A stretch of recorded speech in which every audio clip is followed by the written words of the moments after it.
মা একটা কথা সব সময় মনে রাখবা, যত বেশি ঘাম ঝরাইবা সেই টাকা তোমার তত বেশি হালাল হইব।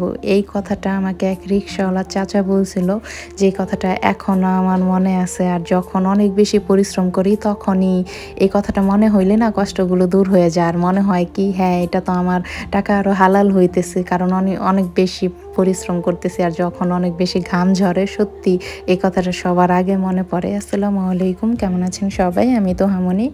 আর আজকে এতগুলো কেক আমি একসাথে ডেলিভারি দিতে নিব, এটা নিয়ে হিমশিম খেয়ে যেতেছিলাম।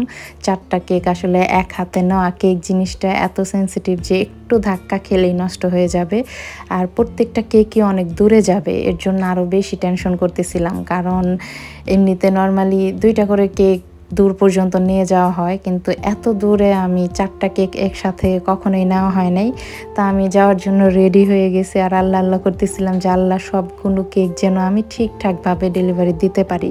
সবগুলো কেক একদিনে আমি তৈরি করছি, একদিনে বলতে সকালে ঘুম থেকে উঠে আমি বেকারির কেকগুলো তৈরি করছি আগে, তারপরে এই কেকগুলো সবগুলো রেডি হয়েছে পরে। এখন আমি যাব, কারণ সন্ধ্যার আগে আমার বাসায় ফিরে আসতে হইব।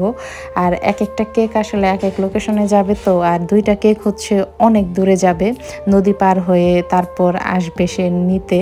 এক ভাইয়া অর্ডার দিছিল, এটা প্রবাস থেকে এক ভাই অর্ডার দিছিল, বলছিল যে আমি মানুষ পাঠাবো, এটা নদীর ওই পারের সৈয়দপুর যাবে। কিন্তু নদীর এই পারে আমি বলছি আমাদের এইখানে যে সৈয়দপুর, ওইখানে আসতে, ওইখান থেকে যেন কেকটা নিয়ে যায়। আর কেকগুলো নিয়ে বের হয়ে গেছি। আমি সিটের মধ্যে 2টা কেক রাখছি আর আমার কোলের মধ্যে 2টা কেক রাখছি।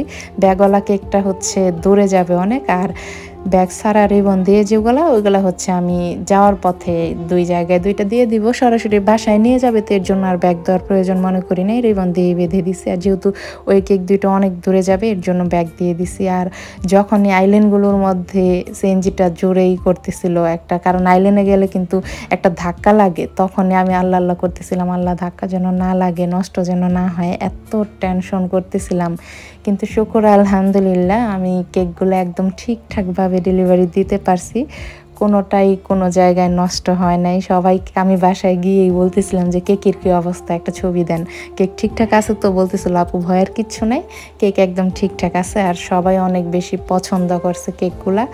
এইখানেই আসলে আমাদের প্রাপ্তি, এত কষ্ট করে কেক বানিয়ে এটা একদম ঠিকঠাকভাবে কাস্টমারের হাত অবধি দেওয়া, আর তারপর যখন নাকি একদম ঠিকঠাকভাবে তারা পায়, খাওয়ার পর বলে যে অনেক ভালো ছিল, তখনই অনেক বেশি ভালো লাগে। সারাদিনের কষ্ট পরিশ্রম এটা আসলে তখন মনে হয় যে কষ্ট সার্থক হয়েছে। আর কোনো কাজই ছোট না, এখানে আমি আমার বিজনেস করতেছি, আমার বিজনেসকে সুন্দরভাবে গড়ে তোলার জন্য, বড় করার জন্য আমার যত পরিশ্রম করা দরকার আমি করব। কারণ আমার বিজনেসটা কিন্তু আমার এক হাতে শুরু হয়েছে, সেই বিজনেস নিয়ে আজকে আমি এই পর্যন্ত, কোনো কাজই আসলে ছোট না।